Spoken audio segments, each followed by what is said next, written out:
Se abre la sesión. Cuenta, señor secretario. Gracias, señor presidente. ¿Tienes la cuenta abierta? Se trata de dos nuevos proyectos que la sala dispuso que fueran conocidos por la Comisión de Economía y están relacionadas con cajas de compensación. El primero es una moción iniciada por los senadores señor Sandoval, señora Goich, señores Chaguán y Osandón, que permite a personas en situación de vulnerabilidad postergar el pago de cuotas de crédito.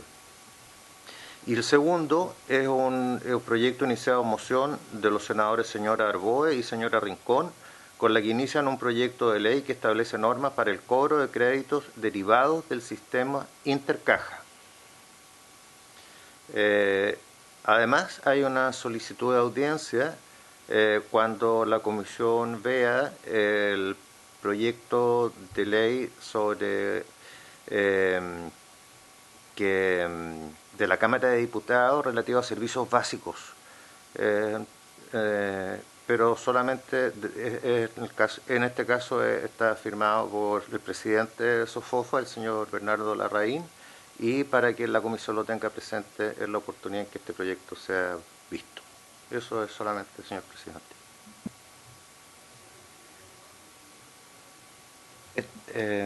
Está con nosotros el señor Tomás Jordán y la señora Jimena Orrego. Ellos están invitados para exponer respecto de dos puntos específicos del proyecto sobre fortalecimiento de derechos de los consumidores. Buenos días. Ese es el segundo punto de la tabla. Así es. Entonces, vamos a empezar con el primer punto de la tabla, que es, deberíamos ya en particular incluso ver las modificaciones que han sido conversadas por la senadora Rincón con el senador Galilea, que fueron mandatadas por la comisión respecto al proyecto que modifica la ley de bancos y el Código de Procedimiento Civil para establecer el avalúo comercial de los bienes raíces como mínimo de la subasta y proteger a la vivienda única de los deudores. Sobre este punto, senador Rincón, no sé si podría informarnos respecto de la propuesta que han estado trabajando en estas semanas. Gracias, presidente. Efectivamente, hemos estado trabajando los equipos de los colegas Durana, Galilea y quien habla. Hay un comparado que le hice llegar, senador, lo tiene en su poder en su WhatsApp, lo podría pasar al computador para verlo en colores, que tiene 4 columnas, que lo tiene también la secretaría, lo tiene el secretario, que tiene la ley vigente, el texto aprobado en general y en particular por la Comisión de Economía, las propuestas presentadas por nuestro equipo al equipo del senador Galilea y al senador Durana, y las propuestas y comentarios del senador Galilea con notas en verde de lo que creemos nosotros debiéramos recoger, que la verdad es que se acercan mucho y creemos que los aportes son tremendamente pertinentes. Si les parece, le puedo mandar al senador Durana, que está también en la comisión, le podría mandar el texto para que podamos seguir todos el mismo comparado, ¿les parece? Sí, y si nos puede, Jimena, a Álvaro, Bueno, que está de hospedador, y también a mí, porque Perfecto. yo no recibí ese ¿Esto lo acaba de mandar? destacador en verde. No lo recibí con verde, definitivamente. Espérame un segundo. Un segundo. Una consulta, Jimena. El texto que tú nos vas a mandar ya está refundido con lo que mandó el senador Galilea. Te vas a dar cuenta el tiro. Estoy mandando a la Comisión de Economía el texto para que lo tengan todos. Álvaro, ¿te lo mando? Ah, no, sí. Tú se lo mandas a Álvaro. El texto, colega, tiene 4 columnas. La ley vigente, el texto aprobado en general y en particular en nuestra comisión, las propuestas presentadas por el senador Galilea, ya las propuestas que le presentamos nosotros al senador Galilea, perdón, y las propuestas y comentarios del senador Galilea con comentarios en verde míos, del equipo mío, que recogen lo de él y hacen sugerencias. ¿Se entiende? ¿Presidente, se entendió? Perfectamente. Ya. Estamos aquí abriendo los archivos para poder trabajar en ellos. Se los compartimos a Jimena y a Tomás para que no quedaran descolocados de la sesión. Igual siempre con su expertise nos pueden ayudar. No tengo, Jime, tu WhatsApp para mandártelo. La asesora del... Sí, Jimena, te lo van a mandar, Jimena, para que puedas estar conectada. Jimena Contreras, no Jimena Orrego. Estamos el trío de Jimenas. Claro que la Jime Orrego es con J, la Jime Contreras con X, igual que yo. Mi madre diría que nosotras, Jimena Contreras, somos las del mío Cid. Aunque dicen que no. Ya. Es que en ese no el lo vas a senador ver, Galilea, en el computador se ve con verde. En el computador se ve con verde. Ya. ¿Estamos, presidente? Sí. Senadora Rincón, hay indicaciones de otros Colegas, senadores sí. también, del senador Durana y del senador Coloma. Nosotros lo Entonces yo revisamos. creo que esta es una propuesta de consenso que sería como que daría pie para después poder Sí. pronunciarse formalmente respecto de cada una de las otras indicaciones, de todas. Así es. Mire, propongo lo siguiente. Presidente. Sí, propongo lo siguiente, que vayamos trabajando sobre la base del texto propuesto por los senadores Galilea y Rincón. Y yo veo que hay bastante en que hay coincidencia y algunos donde deberíamos definir entre una alternativa y otra. Y no sé si el senador Galilea va a participar de la sesión. Ayer estuve con él en la tarde, después de la sesión, y me dijo que venía. Voy a llamarlo presidente. Ya, perfecto. Pero bueno, vamos viendo artículo por artículo. Si el senador Durana quisiera reponer alguna... A ver, yo entiendo que mandatamos al senador Galilea y a la senadora Rincón para hacer una propuesta consensual. Entonces, yo trabajaría sobre esta propuesta. Si aprobamos esta propuesta, tendríamos que dar por rechazadas las otras indicaciones. Pero si el senador Durana quisiera, podríamos reponer o explicar algunas de las indicaciones que él presentó con el senador Coloma, lo debería hacer y sobre esa base deberíamos decidir en su mérito. O sea, por decirlo de una manera, las daríamos por rechazadas, salvo aquellas que el senador Durana considerara que deben ser repuestas. Ya. Para hacer más expedito el trabajo. No sé si habría de acuerdo con eso, senador Sí, Durana. a ver, las indicaciones presentadas por mí están recogidas en el documento que ha mandado la senadora Rincón, porque efectivamente han estado trabajando los equipos asesores. Con respecto a las indicaciones de Coloma, no las conozco. Por lo tanto, yo me sumo a la propuesta suya de analizar en extenso este documento y después veamos aparte las que indica el senador Coloma. Perfecto, vamos entonces, partamos por el documento y como corresponde, partamos por el principio. En el orden correlativo al propio documento. Pedro, usted tiene ahí el comparado, ¿cierto?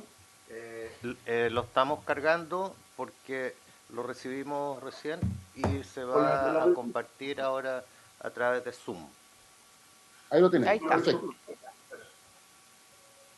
Entonces, ¿Se fija? vamos Ahí por el artículo 459. no están individualizadas las indicaciones, sino que está como recogido lo que propone en su esencia y después habría que llevarlo a las indicaciones formalmente presentadas dentro de plazo.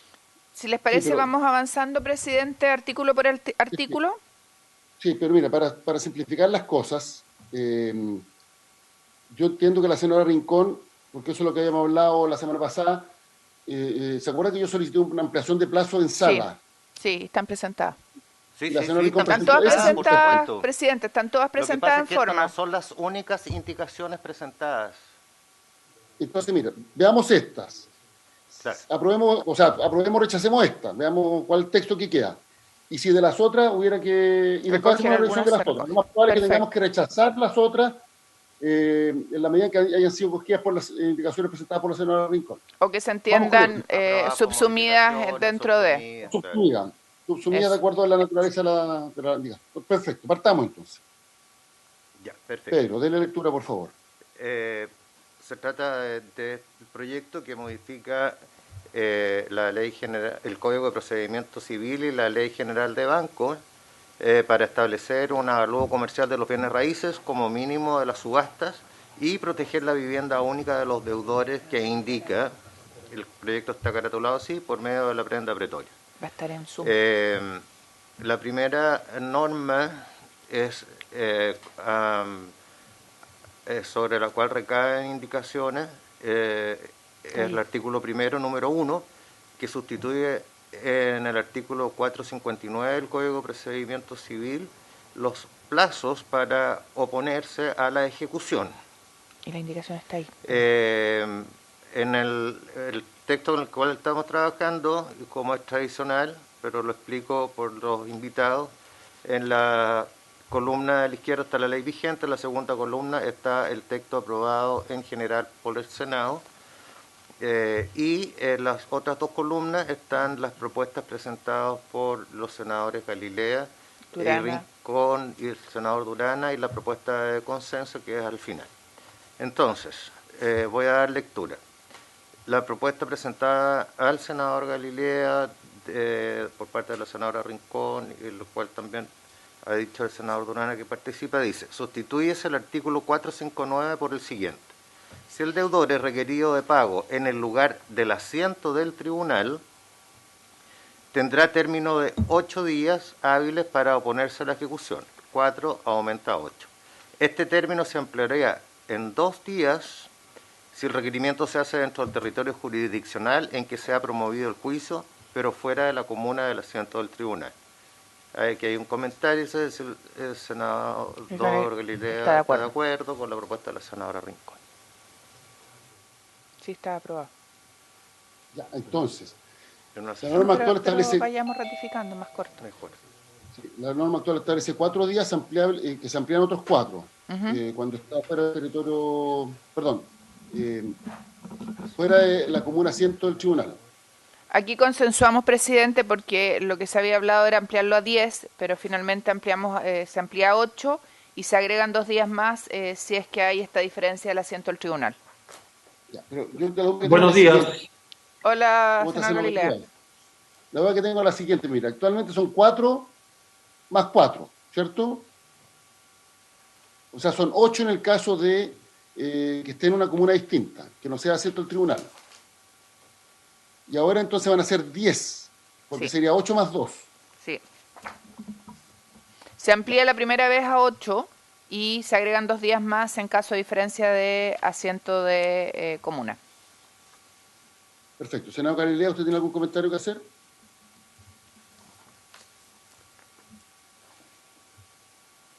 ¿En qué artículo estamos? En el 459, senador, que usted dio el acuerdo al plazo. Sí, pues. Acabamos no hay problema. La norma actual es 4 más 4. Y ahora la norma sería 8 más 2. Sí, tal cual.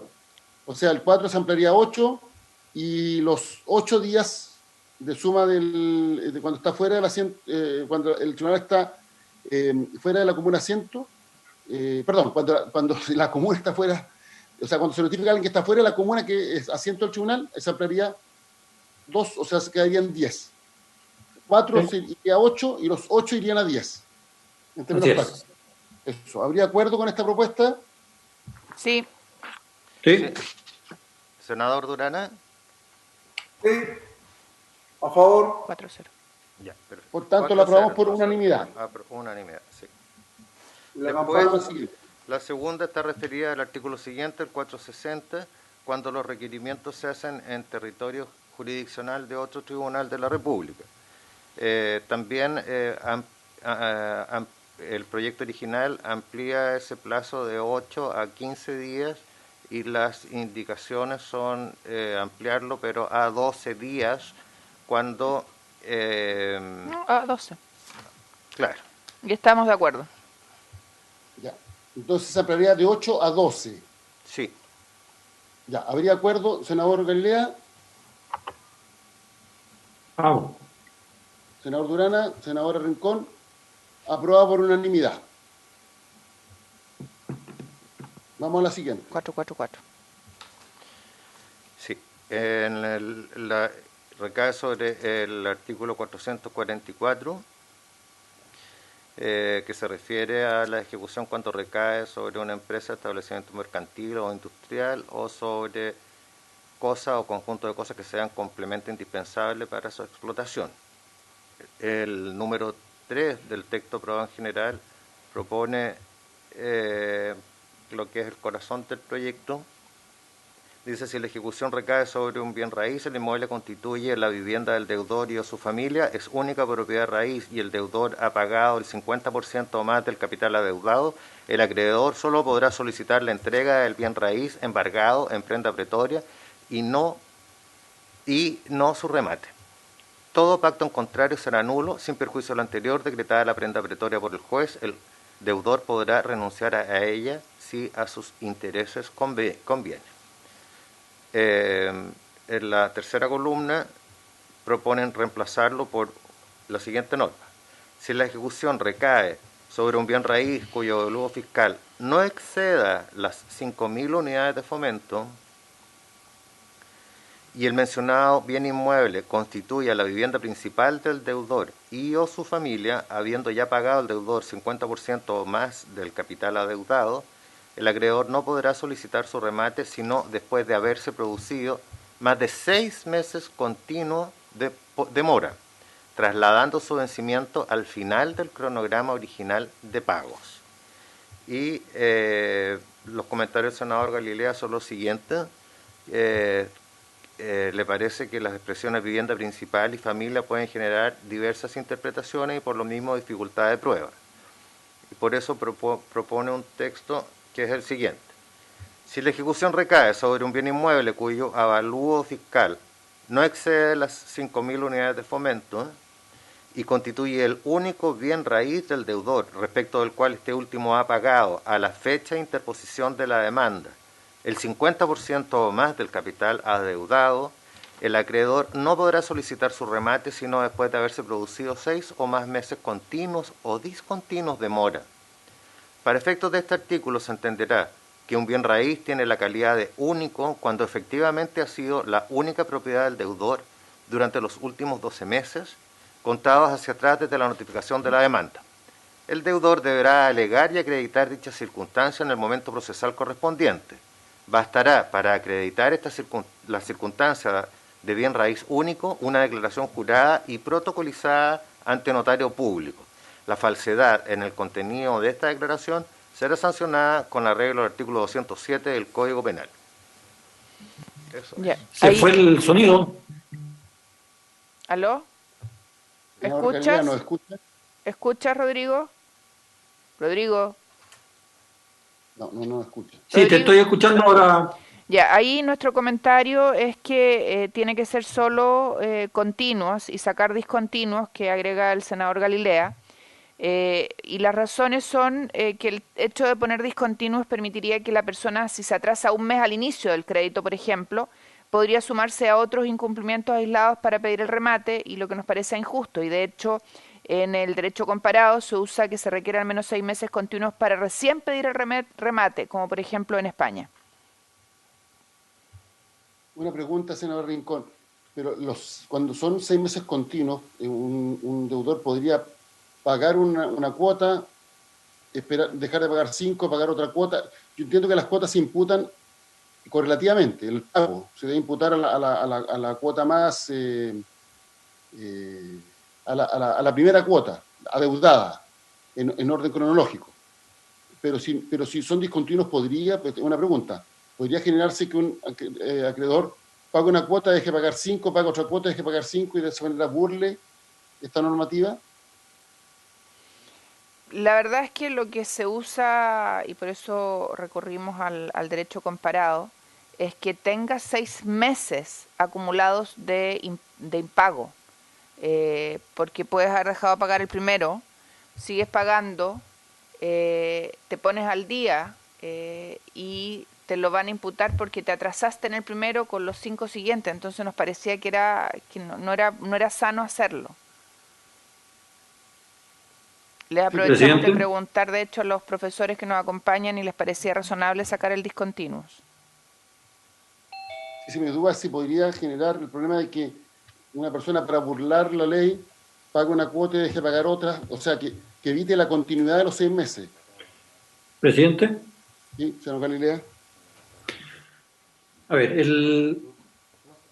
los 6 meses continuos es una categoría obvia, ¿no es cierto? Una persona no pagó durante 6 meses continuos, bueno, aunque sea su único bien raíz, aunque la propiedad valga menos de 5.000 UF, y aunque haya pagado más de la mitad del capital del crédito hipotecario, igual se le va a poder rematar. Esa hipótesis de los 6 meses continuos es obvia. Después está el tema del discontinuo, y yo ponía el discontinuo básicamente por el mismo razonamiento que está haciendo usted, porque si no un tipo podría pagar un mes, después no paga 5, después paga un mes, después no paga 5, un mes no paga 5 y así la vida entera, y eso obviamente no tiene ningún sentido. Pero creo entender de lo que acaba de exponer la senadora Rincón, que ella quiere evitar un tema que es algo distinto, que es que si una persona ya empezó a pagar, qué sé yo, la cuota, inventemos la cuota 14, no la pagó, o no la pagó en plazo y tiempo, después siguió pagando, pero se puso al día con esa cuota 14 y siguió pagando. Lo que le interesa a la senadora Rincón, me da la impresión, es que esa cuota 14 que estuvo impaga en algún momento y que la persona se puso al día, no se contabilice nunca para los efectos de juntar los 6 meses. Sino después de haberse producido hizo más meses continuos de demora. ¿Quién está hablando? Entonces, yo creo que esa hipótesis, yo creo que en la práctica no se haría nunca, porque ningún banco anda rematando por rematar. O sea, si la persona se puso al día, no tiene ni el más mínimo interés en rematar. Pero aún así, yo estaría de acuerdo en señalar de que si una cuota quedó impaga en un determinado momento y después se puso al día, no se contabilizará para los efectos de estos 6 meses continuos o discontinuos. Esa precisión creo que perfectamente podría existir. Yo entiendo lo siguiente. El senador Galilea dice, no creo que un banco lo haga, pero puede que lo haga. Y tenemos experiencia con, que no es un banco en todo caso, con Eurolatina, en que al final la idea era que la gente no pagara y que quedara en mora para rematar sus bienes. Incluso eso terminó con una causa penal y con condenas. Pero yo entiendo que los 6 meses continuos se refieren a mora vigente, por decirlo de alguna manera. O sea, no es si yo me atrasé 6 meses en algún momento, esos 6 meses se suman porque estuve moroso. No, se entiende que al momento debe estar moroso de esos 6 meses continuos. Entonces, ahí yo creo que se puede resolver. O moroso de 6 cuotas. Eso, yo creo que podríamos sacarle finalmente la palabra de continuo, discontinuo y decir que podrá solicitar su remate, sino después de producirse la mora de 6 meses. ¿No se escucha, senador Galilea? La mora de 6 cuotas. Presidente. Senador Durana. Los créditos hipotecarios en general son créditos muy a largo plazo. Muchos de ellos son a 20 años. Por lo tanto, la definición que nosotros coloquemos en la ley con respecto a los 6 meses continuos o discontinuos debe ser muy precisa, porque lamentablemente en 20 años, obviamente que cualquier cliente se va a atrasar. Yo coincido con usted en el razonamiento de que 6 meses continuos es efectivamente una medida para lograr el remate de la propiedad, aún habiendo pagado más del 50%. Pero en general, lo que se refiere a los meses discontinuos puede efectivamente ser una situación leonina si es que una persona sobrepasa o mantiene en el tiempo más de 4 cuotas pendientes en el desarrollo del pago de su crédito.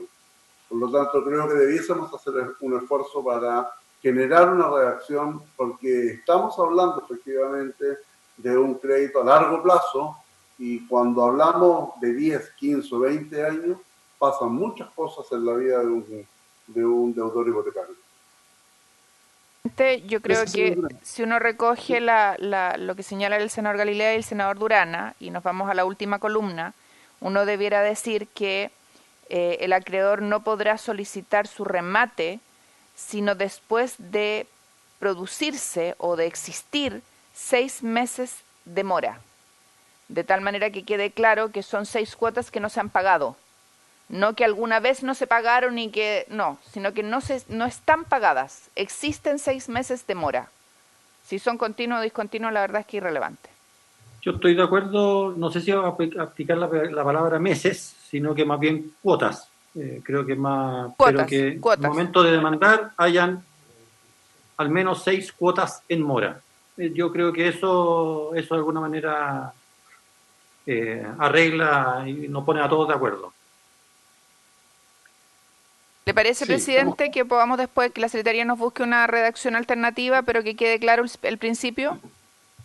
Yo creo que hay un consenso que son 6 meses o cuotas de mora, que puede ser continuo o discontinuo, pero vigente, o sea, en ese momento. Porque el senador Durán dice algo que es cierto: una persona que está pagando un crédito hipotecario en 20 años puede que se atrase más de 6 veces. Estamos hablando de 244 cuotas. Entonces, esa persona puede que se atrase más de 6 veces. Y cuando se realiza ahora con el pago por internet, etcétera, puede que lo haga, no sé, permanentemente con 2, 3, 4 días de retraso. Producto de eso, porque se atrasó 6 veces en los 20 años, se le va a poder rematar la casa, es absurdo. Porque si está al día, no tiene sentido. Presidente, lo importante es que sean 6 y que estén pendientes de pago. Y busquemos una redacción, trabajemos una redacción, veamos el otro punto, porque en esto yo creo que hay consenso. Y como me acota la profesora Orrego, tenemos que ver bien el nombre, porque algunos bancos no le llaman cuota, habría que buscar cuotas u otras. Hay que ver, que lo vea la Secretaría, ¿le parece? Perfecto. Cuando tengamos la redacción la someteremos a votación, pero yo creo que hay consenso en el contenido. Vamos al otro punto donde no hay acuerdo. ¿Sí? Presidente, Galilea. Una petición que no tiene nada que ver con esto, pero como yo llegué atrasado, pido disculpas. No conozco a los profesores Jimena Orrega y Tomás Jordán. Si me los pudieran presentar así, ellos vienen por el otro tema, presidente. Estaría feliz. Presidente, vienen por el otro tema, pero están escuchando. Pero no son procesalistas, porque eso sería fantástico. Jimena Orrego conoce mucho la materia y todo lo que dice relación con derecho de defensa del consumidor. Es una de las profesoras más destacadas en el ramo. Y Tomás Jordán es constitucionalista, gran constitucionalista, por cierto, fue mi brazo derecho en la SECPRES. No sabía que iba a estar hoy día acá. Pero venían por otro tema. Ya, pero está claro, trabajemos en la redacción y una vez que tengamos la redacción la veremos, ¿ya? Pero estamos de acuerdo en el fondo. Pasemos al otro punto de controversia. Senador Galilea. Espérate que viendo el comentario de la senadora Rincón en este artículo, pareciera que ese era el único punto que ella observaba respecto de la redacción que yo proponía. No, el otro punto es vivienda principal o único bien raíz. Sí, pero... Bueno, hay dos diferencias entre ustedes. Sí, sí, está bien. Es que como la senadora Rincón no había... Mira, para mí, ¿qué es lo que es vivienda principal? Podríamos estar discutiendo toda la vida. Y lo mismo, yo creo que lo relevante es único, porque es un tema de prueba fácil. A mí en los temas procesales me importa mucho la claridad de lo que hay que probar o no probar. Y lo mismo respecto de... El otro punto, perdón, era si era bien de la familia o no era de la familia. Yo creo que también eso termina siendo un enredo monumental. Lo único que va a pasar es que finalmente nadie se case con nadie para no ser técnicamente familia. Yo creo que debemos hacer la cuestión sumamente precisa, es decir, el demandado tiene un solo bien raíz, es de él, ha sido el único bien raíz en los últimos 12 meses, eso lo pongo básicamente para que uno no se fabrique artificialmente una situación de evitar remate enajenando bienes raíces. Creo que queda mucho más preciso y mejor así. Yo entiendo que es para evitar simulaciones lo de los 12 meses. Contratos así simulados. Es. Ya, senadora Rincón. Sí, a ver, presidente, yo estoy de acuerdo con el senador Galilea respecto del punto. pero si le vamos a poner que es el único, yo le sacaría el tema del valor, porque la verdad es que no se condice. A ver, yo ahí, fíjese que yo con el tema del valor he pasado por varias Disquisiciones. posiciones. Claro, he estado en las 5.000, he estado en las 7.000, después he pensado efectivamente si se justifica o no que poner algún valor. Tengo dudas ahí yo. No sé si una persona que tiene una vivienda, no sé, de 25.000 unidades de fomento merezca en esto el mismo trato que una persona que teóricamente tiene muchos medios, que está comprando una vivienda de hasta 5.000 UF. Pero es algo en lo que sinceramente tengo dudas, no tengo así, no está en la tabla de la ley. Y me encantaría escuchar opiniones de los demás senadores y de la profesora Borrego y del profesor Jordán, que a lo mejor tienen viviendas de más de 5.000 UF, entonces pueden ser A ver, lo que me sensibles. pasa, el presidente, lo que me pasa es lo siguiente. Nosotros lo habíamos estructurado sobre la base de que constituía la vivienda principal y lo asociábamos a un monto. Yo creo que es pertinente el alcance del senador Galilea respecto de que sea el único bien raíz y que, para no enredarnos sobre el único bien raíz que tuvo en la vida, no, sino que en los últimos 12 meses. Y creo que eso despeja el punto. Pero yo ahí, que me pasaba lo mismo, porque tenía dudas con el tema del avalúo, yo ahí la verdad es que le sacaría el avalúo derechamente, porque estamos hablando del único bien que tiene. Y despejaría el punto, porque aquí lo que no queremos es que se produzcan abusos, más allá de si la persona tiene o no tiene un valor cuantioso o no cuantioso. Lo que queremos evitar es el abuso. Pero yo entiendo que la idea es evitar que una persona se quede en la calle, gráficamente, producto que no pudo pagar sus deudas. Eso tiene límite, porque nadie puede estar viviendo, digamos, Obvio. de sus compromisos financieros, y por eso establece los 6 meses. Pero la idea es que una persona no quede en la calle y su familia no quede en la calle. Sí creo que hay que establecer algún límite, porque efectivamente una vivienda de 25.000 UF, o sea, esa persona tiene capacidad para poder vender la vivienda, pagar lo que... O sea, y por último cambiar su lugar más chico. Pero no que esta norma sirva para que una persona que tiene una vivienda extraordinariamente cara siga viendo una vivienda extraordinariamente cara como si estuviera cumpliendo sus obligaciones.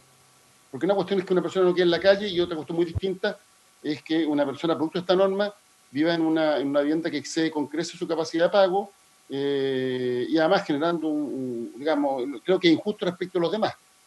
Entonces, puede que los 5.000 UF sean muy poco, pero tengo mis dudas que quede sin límite, porque esto podría llegar al extremo, no sé, pues de un fondo que valga varios miles de millones de pesos, y entonces creo que ahí hay que buscar por lo menos establecer algún límite, independientemente de que 5.000 UF pudiera ser muy poco. Estamos hablando de 5.000 UF, estamos hablando de cuánto, la UF está a 28, 29 lucas más o menos, ¿no? 5.000 UF estamos hablando de 150 millones de pesos. Yo en mis sueños de repente había pensado en 7.000 para irnos a 210 millones de pesos. Pero ojo, a propósito de un comentario suyo, presidente, esto no está destinado para un fondo, entonces a lo mejor el bien raíz, ya no me acuerdo de memoria cómo lo redacté, si el bien raíz es la única vivienda, Sí, porque decía, en realidad hay que precisar que es el único bien raíz. única propiedad del deudor ante el último, dice único bien raíz. Sí, quizás deberíamos hacer algún tipo de precisión, que la Secretaría proponga ahí algo, porque en realidad... Nosotros hablábamos de vivienda principal. Yo creo que tiene que ser vivienda. La única vivienda. Porque va a Y aparecer circunscribirlo, como tú decías, a los últimos 12 meses me parece bien, porque si es la única vivienda en la vida y se ha comprado 2 o 3 y la ha vendido, fregó. La única vivienda más que bien raíz, quizás es la expresión más oportuna. Pero yo tiendo a pensar como el senador Elizalde de que esto, yo también pienso que una persona que tiene una casa de 25.000, 30.000, de alguna manera tiene medios, opciones, etcétera, para salir jugando, achicarse, etcétera. Pero el otro realmente tiene una situación mucho más menguada. Así que si les parece, para que avancemos, dejemos el valor pendiente, que sería como el tema, y el resto estaría resuelto, presidente. La OFE está hoy a 28.710,79. O sea, calcule por 3 siempre, es más fácil. En eso está el valor de la UEF. Yo por eso dije entre 28 y 29 lucas. Estamos hablando, por tanto, de una... sin cumulo F, estamos hablando de una vivienda de 143 millones aproximadamente. Un poquito más. Así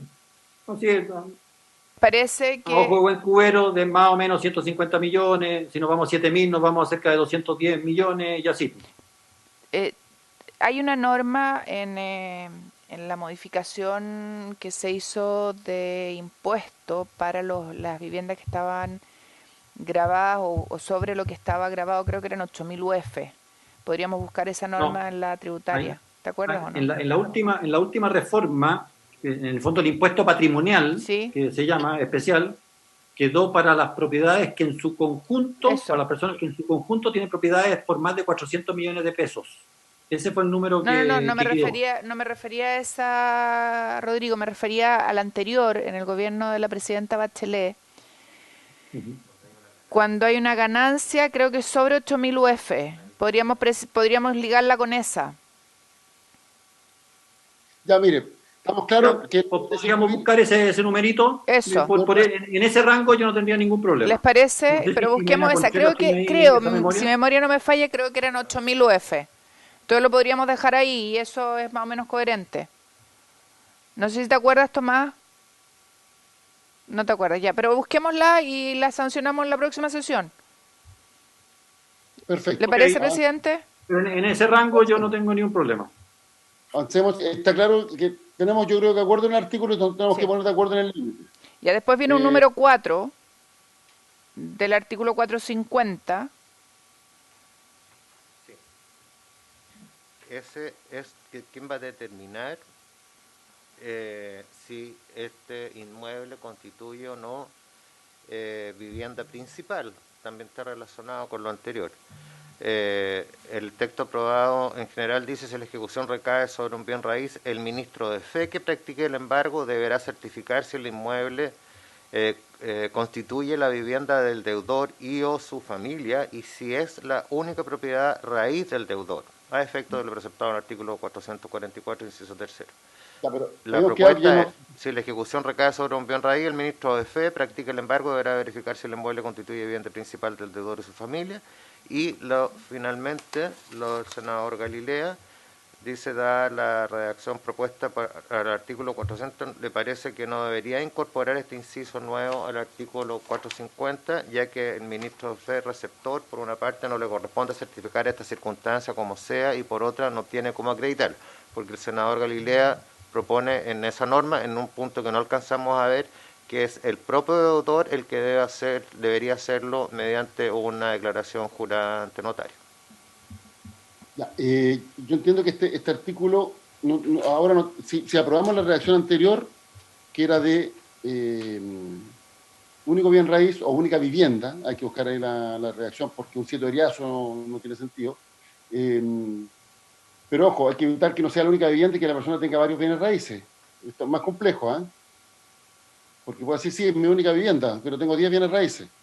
Entonces hay que buscar una redacción que ligue el bien raíz a la vivienda. Bueno, en fin, ese artículo quedó pendiente. Pero este artículo no tendría sentido, porque la forma de acreditar sería la planteada por el senador Galilea, que es la declaración jurada. En base a lo que acordamos anteriormente. Sí, así es, presidente. Así que este lo podríamos dar por... Lo retiramos. Se retira, perfecto. Senador Rincón, pasemos al número 5.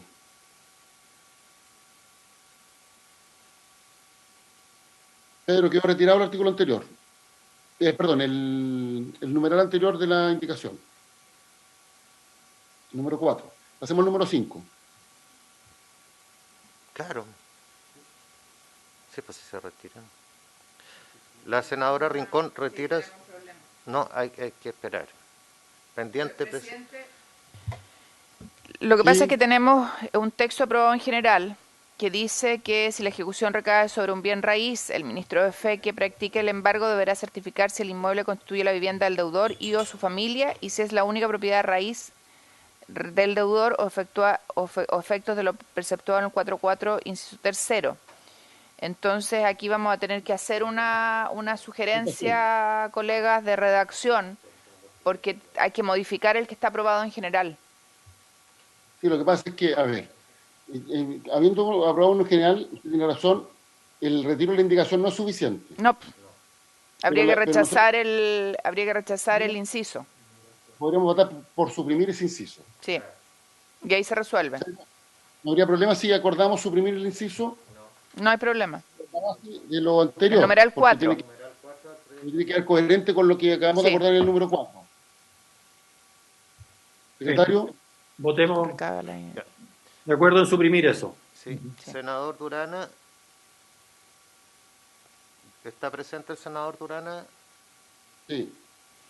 Acaba de indicar que está de acuerdo.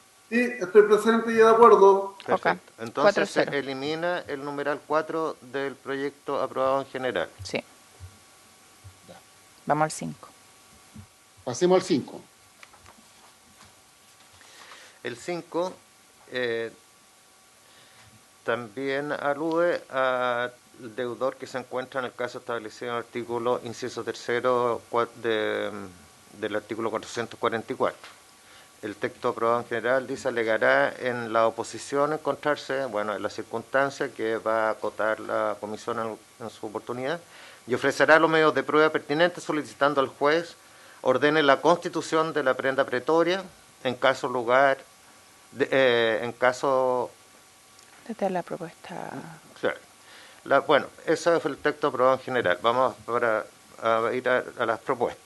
La senadora Rincón propone sustituirlo por el siguiente: el deudor que se encuentra en el caso establecido en el artículo 444, inciso tercero, alegará en la oposición encontrarse en dicha circunstancia y ofrecerá los medios de prueba pertinentes. El juez procederá al nombramiento de perito con el fin de calcular el monto pagado por el deudor. El deudor podrá abonar sumas de dinero en la cuenta corriente del tribunal necesarias para poder alcanzar el 50% del capital adeudado que hiciera falta hasta 3 días hábiles antes de la presentación del informe pericial. El senador Galilea propone una pequeña modificación. Deberá alegar dicha circunstancia al mismo momento de oponer las excepciones y ofrecer allí los medios de prueba pertinentes. En caso de ser necesario, el juez procederá al nombramiento de un perito con el fin de calcular el porcentaje del capital pagado por el deudor al momento de la presentación de la demanda. Pero no considera que el deudor pueda abonar para alcanzar el 50% que es lo requerido. Presidente, yo estoy de acuerdo con la modificación que sugiere el senador Galilea, pero no eliminaría la posibilidad de que el deudor abone el 50%. A ver, yo entiendo que un deudor, esto voy a ir a los generales y después a lo particular, un deudor puede siempre, cuando se inicia un proceso de esta naturaleza, ponerse al día, para efectos de evitar un remate. Entonces, ¿por qué no, siguiendo el mismo fundamento, por qué no podría al menos abonar para llegar al 50% para evitar digamos, para tener este derecho a los 6 meses? Ojo, solo derecho a los 6 meses. Ahora, Sí. es de toda lógica que lo que haga es que se ponga al día, no tiene para qué abonar el 50%. Probablemente, si la diferencia para abonar el 50% es muy alta, lo que le conviene es ponerse al día. Puede que la suma de cuotas sea menos que lo que requiere. Ahora, si está claro, a punto de cumplir el 50%, puede que él estime conveniente llegar al 50% para tener estos 6 meses. Pero a mí me parece toda lógica que si una persona se puede poner al día siempre para evitar un remate, ¿por qué no va a poder abonar lo necesario para llegar al 50%? Por eso pedimos que esa parte no se elimine y concordamos con el senador Galilea en el resto. A ver, yo lo eliminé, presidente, eliminé esa parte porque finalmente es una situación como curiosa, porque acá lo único que la persona lograría es decir: oiga, yo estaba en mora cualquier mora, 3 meses, 1 mes, 2 meses. Y como no he llegado al 50%, me pueden demandar al tiro, me pueden sacar el remate al tiro, y por tanto yo completo el 50%, cosa de tener derecho a tener hasta 6 meses de mora antes de que me pidan el remate. Yo creo que es una situación virtualmente imposible esa. No veo cómo se pueda llegar a dar, porque al tipo probablemente siempre le va a convenir, si ya ve que lo van a... No, probablemente siempre es más barato ponerse al día que cumplir con el 50%. Así que tiendo a encontrarlo que es una situación imposible de que se dé en la práctica. Pero, bueno, no me niego a dejar una redacción. Pero es una redacción que habría que complementarla, porque lo que ocurriría es que, notificada la demanda, la persona que tenía menos de 6 meses o 6 cuotas de mora va a poder decir: oiga, suspéndanme este procedimiento, o poniendo una especie de excepción de pago del 50%, porque no se han dado las condiciones, en mi particular caso, para que se inicie el proceso. Entonces, no me cierro de plano a esto, pero creo que deberíamos dejarlo con un asterisco, porque conlleva algunos otros flecos que hay que redactar bien. Simplemente eso. Yo creo que desde el punto de vista de la racionalidad económica, efectivamente el senador Galilea tiene un punto, que es difícil que se produzca una hipótesis de esta naturaleza, porque la persona, cuando ha pagado el 50% y tiene menos de 6 meses de morosidad, efectivamente puede evitar que se continúe con el proceso de cobranza y el eventual remate, pero eso no obsta que se siguen sumando intereses y multas por el retraso en el pago. Y eso puede ser una bola de nieve en términos de el monto global al cual va a quedar en el cual va a quedar endeudado. Pero, siguiendo el principio de que uno se puede poner al día en las cuotas, también una persona podría llegar y decir: mire, yo pago el 50% porque, claro, quiero hacer uso de este beneficio procesal, entre comillas, no sé si llamarle beneficio, o este derecho, que no pueda continuarse con la cobranza en la medida en que yo he pagado más del 50% y no tengo más, en mi única vivienda, y tengo menos de 6 meses de morosidad. Pero efectivamente, desde el punto de vista de la racionalidad económica, es difícil que ocurra algo así. Pero, mire, yo propongo lo siguiente: trabajemos una redacción. Tengo una duda, señor Galilea, con su redacción, pero de forma. No sé si la expresión "y ofrecerá allí los medios de prueba", no sé si podríamos que decir en el mismo acto, buscar otra forma. Entonces, propongo que trabajemos una redacción al igual que en la indicación. Eso es procesalismo puro, presidente. Yo fui ayudante procesal. Usted es más experto que yo en esa materia, pero trabajemos una redacción que incorpore lo planteado por la senadora Rincón y que sea la adecuada. Al igual que en el punto 3 lo podríamos dejar pendiente, pero yo diría que tenemos un acuerdo respecto al fondo. Senadora Rincón, no sé si está de acuerdo. Presidente, lo que pasa es que yo creo que estoy de acuerdo en que busquemos la redacción. Creo que es fundamental incorporar el tema del abono de dinero, porque a pesar de lo que diga el colega Galilea, la verdad es que son muchos los casos en que esto se produce, en que la gente se atrasa, trata de ponerse al día y los bancos lo sacan a remate igual. Y por lo tanto creo que es fundamental que quede consignada esta posibilidad en la norma. Estamos de acuerdo. Había acuerdo en buscar una nueva redacción e incorporar la propuesta de la senadora Rincón, que estaba por lo demás en el texto que habíamos aprobado en general, que la persona pueda, digamos, pagar hasta los 3 días hábiles antes de la presentación del informe inicial el 50%, ponerse al día en el 50%, al menos. ¿Habría acuerdo entonces en ese punto, senadora Rincón? Ya. Pero para aclarar, dejaríamos el inciso primero. Vamos a trabajar en la redacción. Ya. O sea, el inciso primero, en principio está, salvo que la palabra ofrecer parece que al presidente no le gusta tanto, pero está, y lo complementamos con la idea planteada por la senadora Rincón en un segundo inciso. Eso es, vamos a En trabajar una en redacción. un punto seguido del mismo inciso. Perfecto. Ok. Estaría de acuerdo. Estamos de acuerdo en el fondo. Pasemos a la siguiente, la número 6. La número 6 está referida al artículo 468. Yo me iría, presidente, para hacerlo de economía procesal, leería la propuesta mía, seguida de la propuesta del senador Galilea, que la complementa, que la arregla. Perfecto.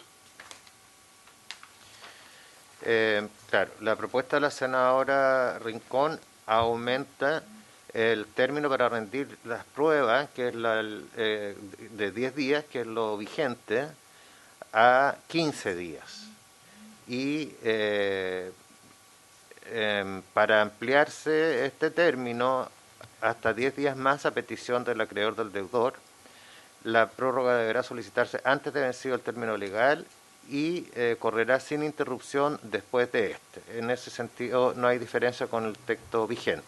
Lo mismo respecto al inciso final, por acuerdo de ambas partes podrán concederse los términos extraordinarios que ellas designen. Planteo que hay estas coincidencias porque por técnica legislativa correspondería reemplazar únicamente Sí, la las parte. diferencias y no correr el riesgo de que por X circunstancias se caiga el artículo Sí. y se modifique el código. El senador Galilea está de acuerdo, pero sugiere reemplazar la primera oración del inciso segundo, y ahí en el fondo es la parte que está tarjada. Y quedaría entonces, cuando haya de recibirse a prueba la causa, el término para rendirla será de 15 días. El juez podrá ampliar el término probatorio hasta 10 días más, a petición fundada del acreedor o del deudor. La prórroga deberá solicitarse antes del vencido del término legal y correrá sin interrupción desde este. Por acuerdo de ambas partes podrán concederse los términos extraordinarios que ellas designen.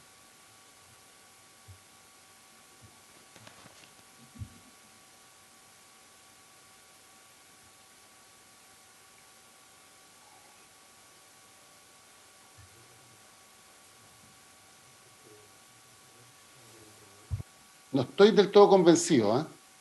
Voy a dar mi opinión. Porque la norma actual dice que el término probatorio es de 10 días. Sí. Y se puede ampliar en 10 días más a petición del acreedor, punto.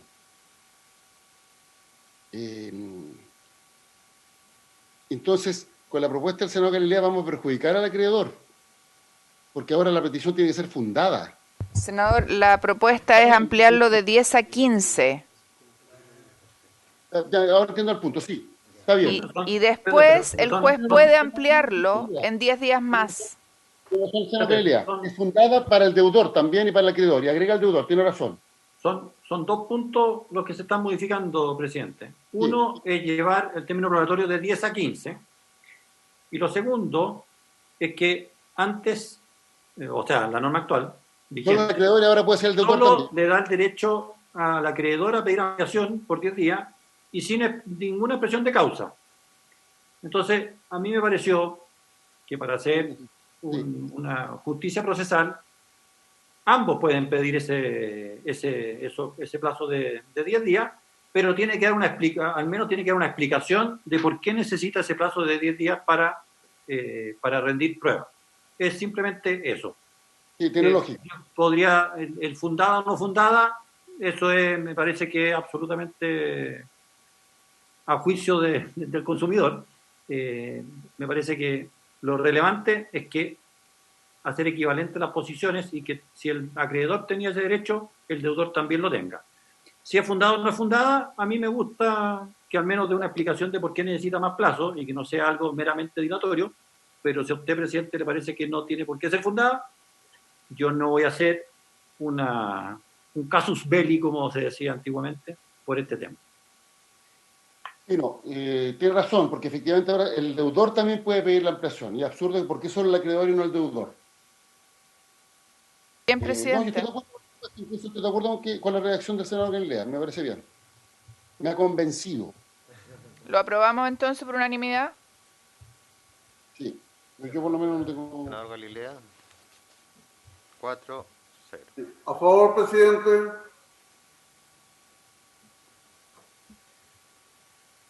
Luego, respecto... Esto es la prenda pretoria. Sí. Hay que El número rechazarlo. siguiente se refiere al 481 del Código de Procedimiento Civil, y en el proyecto aprobado en general añadía que, salvo que proceda la constitución de prenda pretoria. Lo que propone la senadora Rincón y el senador Galilea es eliminar esta indicación, que no haya modificación al artículo 480. Así es. ¿Puede poner en pantalla el texto? Número 7 es este. Ah, ya. Tienes razón. Del texto aprobado en general. Ya, estamos de acuerdo, porque lo de la prenda pretoria al final no se va a aprobar. Exacto. ¿Habría acuerdo con esta indicación? Senador Durán a favor, senador Galilea a favor. Yo doy mi voto a favor, senador Rincón también. Aprobado. Ya. Ahora pasamos a lo que es tasación. Está referido al artículo 486 del Código de Procedimiento Civil. La propuesta de la senadora Rincón es que sustituir el inciso primero y segundo y tercero por el siguiente. La tasación corresponderá al valor comercial del bien raíz, determinado por tasación realizada por perito judicial, tasador que figure en las listas a que se refiere el artículo 416 bis, nombrados de conformidad con lo dispuesto por el artículo 416. El senador Elizalde dice que está de acuerdo con que el primer remate debe ser el valor de tasación comercial, pero hay una duda práctica que sería bueno analizar. Dado que el peritaje es caro y además puede demorar un buen tiempo, propone que exista una presunción simple del valor comercial en una propiedad bajo la fórmula del avalúo fiscal incrementado en un 20%. En caso de que el deudor considere que ese no es el correcto avalúo comercial, a su costa y previo depósito de los honorarios del perito, se contratará a este último para que el juez pueda determinar el valor comercial y, por lo tanto, el mínimo de la primera subasta. En ese sentido, lo que sugiere son redacciones a los artículos que ahí indica. Y respecto de este específico, dice: la tasación corresponderá al valor comercial del bien raíz, el cual será determinado de acuerdo con las reglas de los artículos precedentes, una consecuencia de lo anterior. Por este punto, ofrece la palabra senador Rincón y senador Galilea. Yo la verdad es que creo que no lo puse ahí en la columna, así que está súper transparente mi opinión respecto de esto. Creo que es buena estoy de acuerdo, digamos, en que el primer remate debe ser el valor de tasación comercial. Tengo una duda práctica y, o sea, creo que más que duda práctica, creo que puede ser muy bajo el 20%, y por eso yo creo que hay que dejarlo al menos en un tercio, superior al avalúo fiscal como presunción. Si fuera un 30%, Un tercio, un poquitito más de un 30. creo que 3,3 periódicos. Un tercio, por eso. Senador Galilea. A ver, yo en este punto, a ver, vamos despejando cosas. Primero, estamos todos de acuerdo en que el primer remate debe ser el avalúo comercial. Estamos todos de acuerdo, y por lo tanto tenemos que pasar solo al segundo punto, que es cuál es la manera más fácil y eficiente de llegar razonablemente a ese valor comercial. Entonces, lo primero era ir derechamente al peritaje. Tal como lo digo ahí, el peritaje puede ser caro, difícilmente valga menos de 500.000 pesos, lo que puede ser complicado para un deudor que ya viene aproblemado por otras cosas. Y por lo tanto, yo proponía esta fórmula simple de decir avalúo más 20, y si es que no le gusta al deudor, bueno, ahí que pida el peritaje.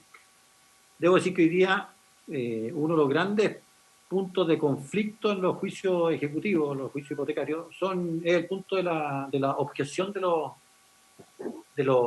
avalúos, del valor del primer remate, que yo, entonces aquí vamos a estar haciendo una buena ayuda para simplificar y quitar este problema de encima.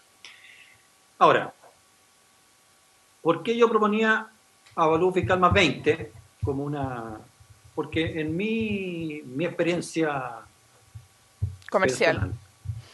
personal y comercial, los avalúos fiscales, la verdad, la cosa es que están cada día más cerca de los avalúos, bueno, no sé, los avalúos fiscales están cada día más cerca de los avalúos comerciales.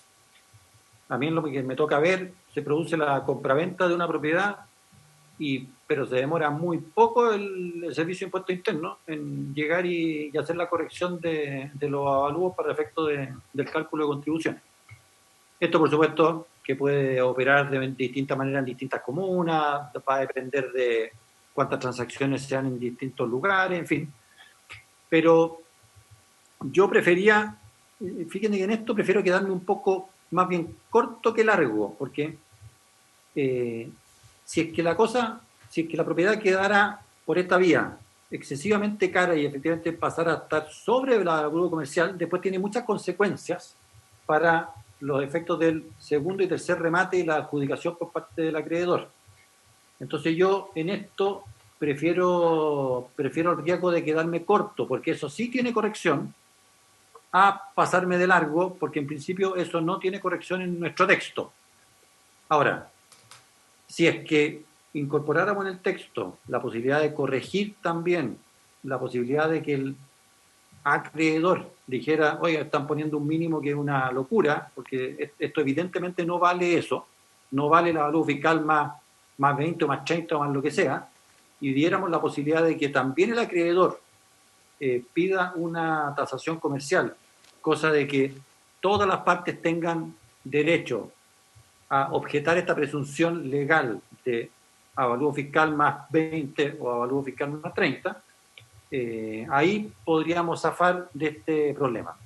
Pero como el valor del primer remate es muy importante por las consecuencias que tiene para el segundo y el tercero, yo creo que tenemos que ser muy cautos en cómo fijar este valor. Así que, resumiendo, una posibilidad, yo tiendo a defender mi propuesta de avalúo más 20, porque creo que es mejor quedarse corto. Y si no, y si ustedes prefieren irse al 30, yo ahí prefiero incorporar la posibilidad de que tanto el deudor como el acreedor tengan la posibilidad de pedir un peritaje para determinar el avalúo comercial, si es que no están de acuerdo, ya sea por exceso o ya sea por menor valor de lo que cada una de las partes estima. Eso, presidente.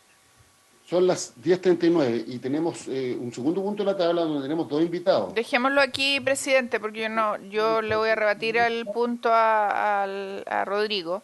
Creo que hoy día la canción la música la ponen los bancos y el perjuicio es para los deudores. Entonces, discutamos el tema en profundidad después y pasemos al segundo punto para escuchar a nuestros invitados, si le parece. La pregunta, ¿cuándo vamos a sesionar nuevamente? Cuando usted diga, presidente. Basta que tenemos el proyecto de consumidores con suma urgencia. Es El el único con de suma turismo, urgencia. Turismo tiene simple urgencia. Es el otro proyecto con urgencia. y este proyecto. Yo creo que este proyecto además lo podemos despachar en una sesión más. Sí. Pero tenemos que cumplir con la urgencia respecto a los otros proyectos. Entonces, deberíamos ver cuándo vamos a sesionar nuevamente. La próxima semana deberíamos sesionar al menos 2 veces. Si es que no más. Entonces, ¿cuándo sesionamos nuevamente? ¿Les parece el martes a las 9:30 de la mañana? La primera franja, 9:30, 11. Presidente, tenemos una reunión a las 10:30. Si pudiera ser a las 9. No, es que la primera es a partir de las 9. El acuerdo de comité. No Por puede eso, ser. a las 9. A partir de las 9:30, perdón. ¿Y no puede ser antes? No. ¿Por qué? No dejan entrar al edificio. Ah. Hay un acuerdo de los comités, Sí. que son las 4 franjas diarias. Sí. La primera comienza a las 9. Me pierdo los detalles, pero quizás los senadores Galilea y la senadora Rincón conocen más el detalle de lo que se acordó en esa materia. Ya. Yo en esto siempre me confío en la memoria de la senadora Rincón. No, está bien.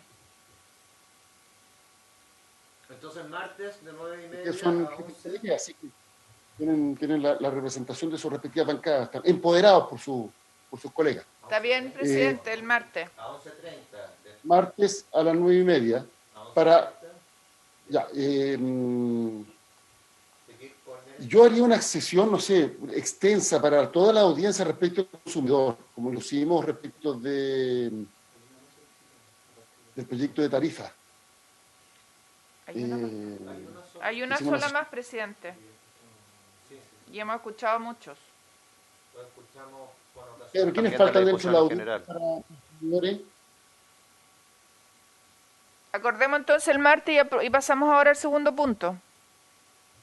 Está bien, pero digo, ¿cuándo podremos dar la... Ya, el martes entonces, pero ¿cuál proyecto despachamos el martes en la mañana? Esa es la pregunta. Y consumidores. Y consumidor, pues. Hagámosla la extensa. No, tratemos de avanzar también, pues, no lo hemos votado. Hagamos 2 sesiones el martes, presidente, de 9:30 a 11:30 y de No, 11:30 a 1.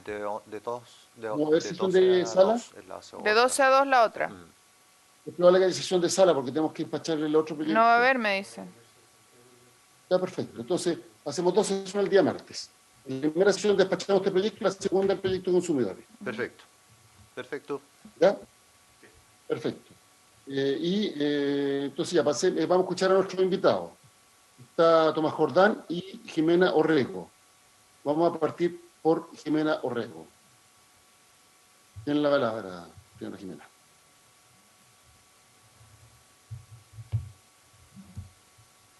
Tiene que prender el micrófono. Presidente, entonces para la sesión del martes, disculpe, invitamos a los que están pendientes, entre ellos la Cámara de Comercio, me recuerda Álvaro.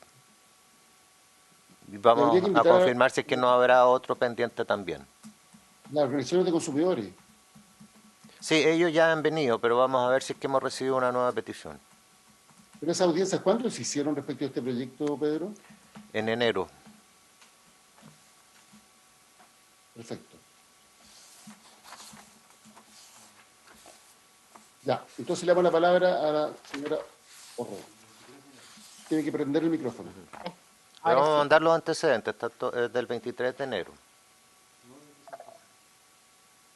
¿Ahora sí?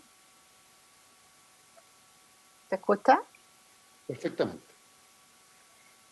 Buenos días, señor presidente, por su intermedio. Me dirijo a usted y voy a hablar específicamente respecto al boletín número 12.409-03 y en especial me voy a referir a la indicación del diputado Bianchi que intenta modificar el artículo 17H de la ley 19.496, en particular conocida en esta parte como el CERNAC financiero. La indicación lo que dice en particular es que todos los productos o servicios financieros o los proveedores de estos servicios y productos financieros no podrán restringir o condicionar que la compra de bienes o servicios de consumo o la aplicación de descuentos adicionales al precio de estos se realice exclusivamente con un medio de pago administrado u operado por el mismo proveedor o por una empresa relacionada a una sociedad de apoyo al giro. ¿Ya? He revisado esta indicación con absoluta...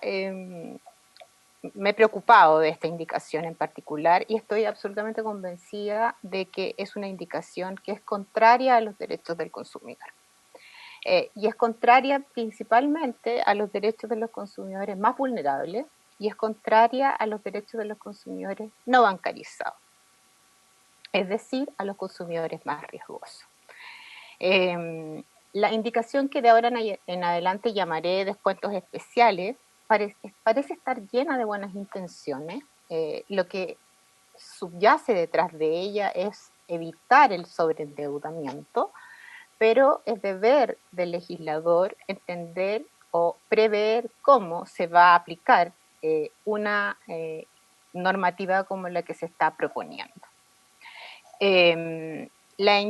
Lo cierto es que de aprobarse esta indicación se transformará en una nueva ley de estacionamiento, o sea, en una ley de estacionamiento 2.0. Es decir, se convertirá en un tremendo problema para los consumidores en el ejercicio de sus derechos y sin duda para aquellos abogados que litigamos y defendemos consumidores. La indicación pareciera que lo que intenta es evitar el sobreendeudamiento, que es lo que ya he señalado, pero que con 7 millones de tarjetas operando en el retail ya no lo impidió y no lo va a impedir. Esta indicación lo único que va a provocar es que las empresas de retail opten por eliminar los descuentos especiales que ofrecen a sus clientes. Estos descuentos especiales son usados por la mayoría de los consumidores como de las tarjetas y los tienen ya internalizados dentro de sus presupuestos. Es cosa de que tanto los senadores como las senadoras vayan un día lunes a estos establecimientos de retail y vean la cantidad de gente que está comprando y ocupando precisamente estos descuentos, ¿ya? Este tipo de descuentos en tarjetas de retail son usados en el mundo entero. No es una excepción en Chile, no es una cuestión particular que ocurre en Chile. Y lo que se hace normalmente, lo que se usa normalmente es que el consumidor usa la tarjeta del retail como medio de pago, no como medio de crédito, no como objeto de crédito, ¿ya? No como tarjeta de crédito. Entonces, y fíjese usted, por su intermedio, señor presidente, que la indicación se refiere solo a las tarjetas de retail. No dice nada con respecto a las tarjetas de banco. Entonces, yo les pregunto a ustedes, ¿se han fijado que las tarjetas de los bancos ofrecen descuentos que van desde un 20 a un 40% en restaurantes, en eventos masivos musicales? Lollapalooza uno lo puede comprar con mucho tiempo de anticipación con una determinada tarjeta. Uno puede tener un descuento especial incluso en los salones de espera de los aeropuertos con una determinada tarjeta y no con otra.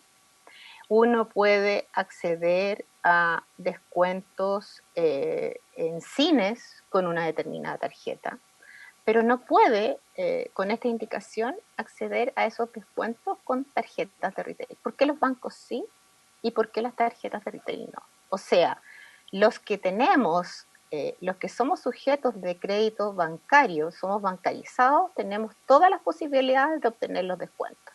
Los que menos tienen, o sea, los que ocupan precisamente las tarjetas de retail, porque no son bancarizados, no van a poder tener esos descuentos. Eso es altamente discriminatorio y la ley del consumidor prohíbe precisamente la discriminación entre los consumidores.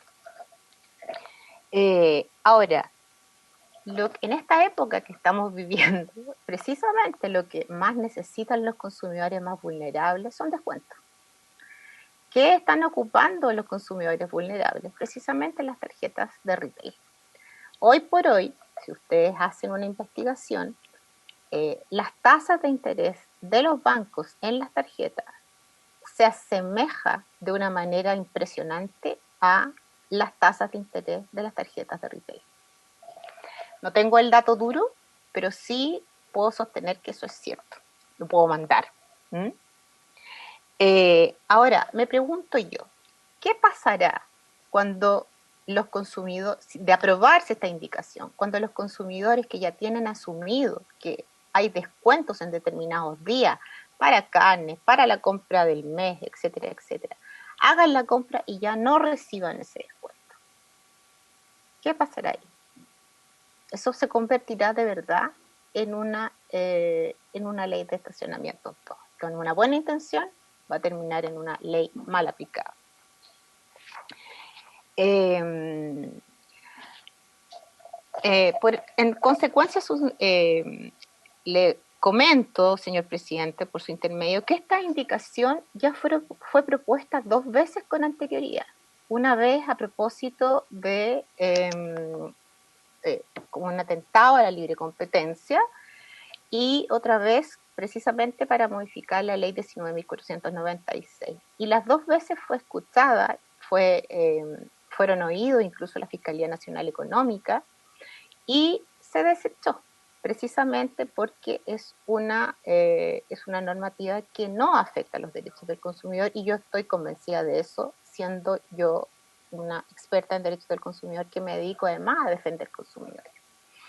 Por estas razones, señor presidente, le solicito a la comisión que esta indicación de la modificación del artículo 17H de la Ley de Protección de los Derechos del Consumidor sea eliminada. Muchas gracias. Gracias, señor Orrego. ¿Tenemos ahí la indicación en la lista para que la podamos leer, se pueda leer? Pedro.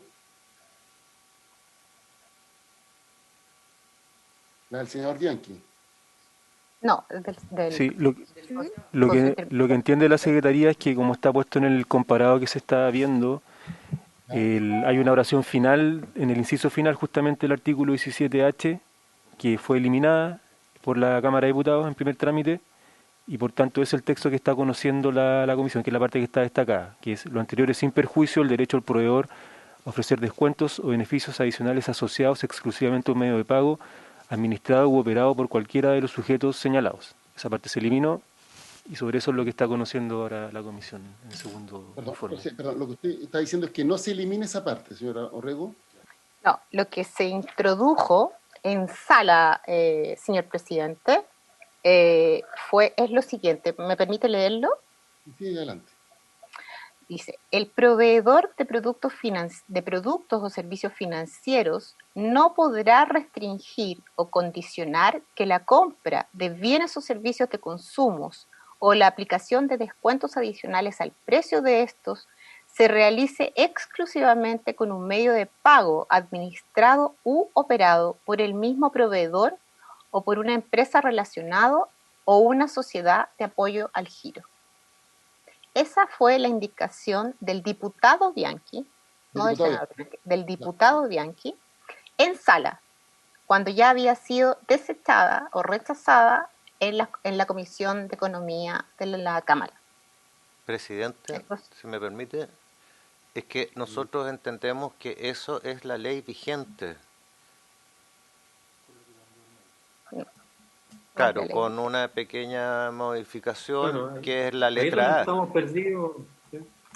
A ver, ¿por qué no aclaramos qué es lo que está vigente y qué es lo que no, por favor? En este momento está en pantalla un texto de trabajo que en la columna de la izquierda tiene la ley vigente, que es la ley 19.496 sobre protección de los derechos de los consumidores. Es el inciso que creó lectura Álvaro, es el que está vigente y no es producto de una indicación del proyecto que está viendo ahora la Comisión. Lo que ocurrió en la Cámara fue que eliminó la parte final, y que es precisamente la materia que abordó la profesora Orrego. O dice, lo anterior, eso es lo que se elimina. Lo anterior es sin perjuicio del derecho al proveedor a ofrecer descuentos o beneficios adicionales asociados exclusivamente a un medio de pago. Eso es lo que viene eliminado por el proyecto de la Cámara, y eso es lo que rechaza la señora Jimena Orrego. Yo entiendo que la ley actual lo que establece es que uno no puede vincular a un medio de pago la adquisición, la compra de un bien o servicio de consumo. No puede estar, o sea, si uno llega con dinero en efectivo, con una tarjeta bancaria y a un retail, no puede decir, yo solo le vendo esto si es que usted me paga con mi propia tarjeta de retail, por decir un ejemplo. Sí. O sea, en definitiva, hay una prohibición expresa de la ley para que se pueda pagar por cualquiera de los medios de pago vigentes. Y eso es de toda lógica, porque si no, lo otro atentaría contra un principio básico. Y la ley actual sí autoriza los beneficios adicionales asociados a la utilización de un medio de pago. Así es.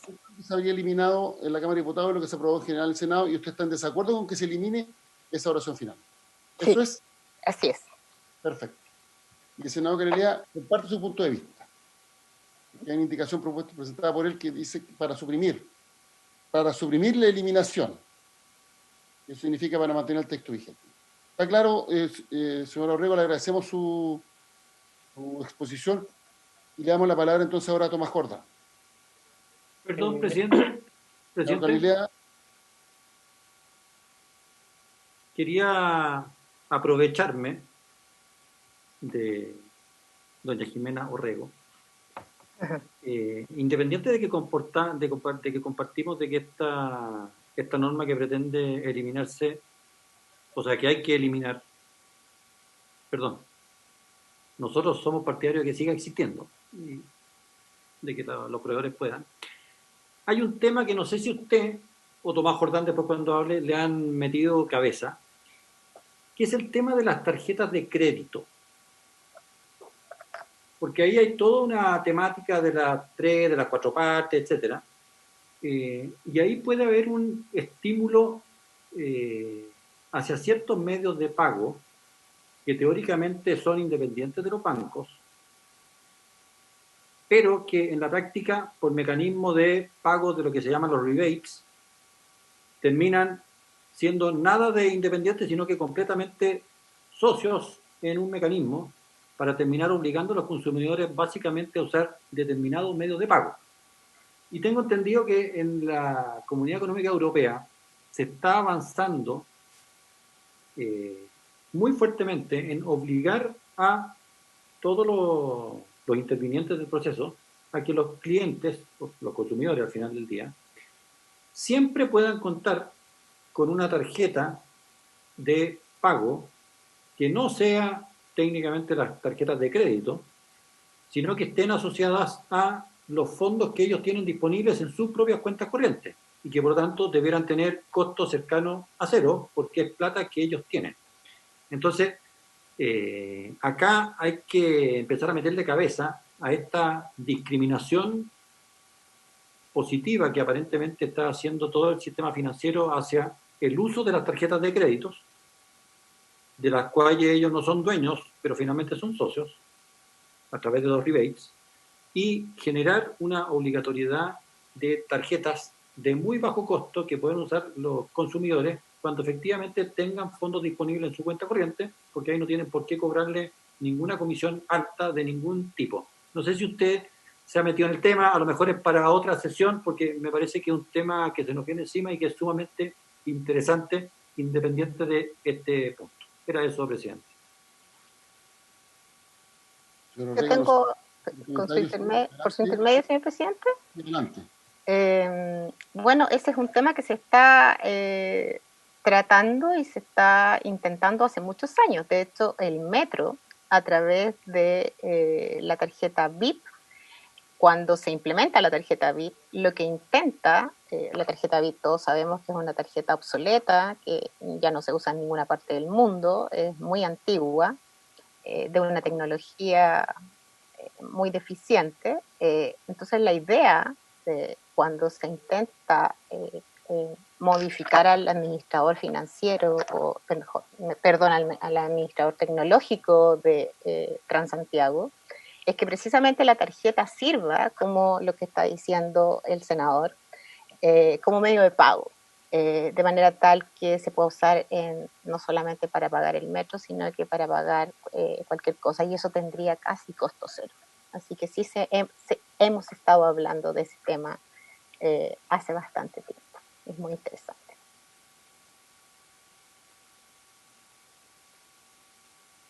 Gracias. Vamos a darle la palabra a Tomás Jordán. Presidente, Dígame.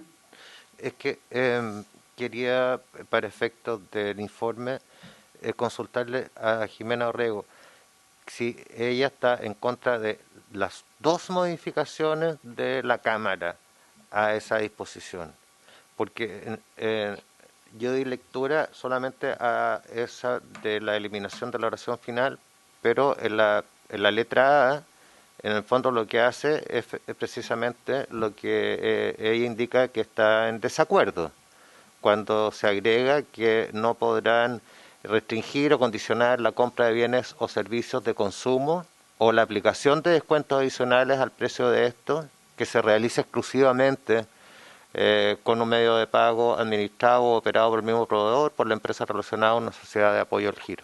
En fondo, el rechazo respecto de ambas modificaciones. Eso es, ¿no es cierto, Jimena?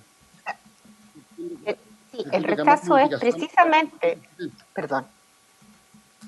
Yo entiendo que ambas modificaciones son coincidentes en su contenido. Así es. Por tanto, rechaza lo segundo, yo entiendo que ella rechaza lo primero.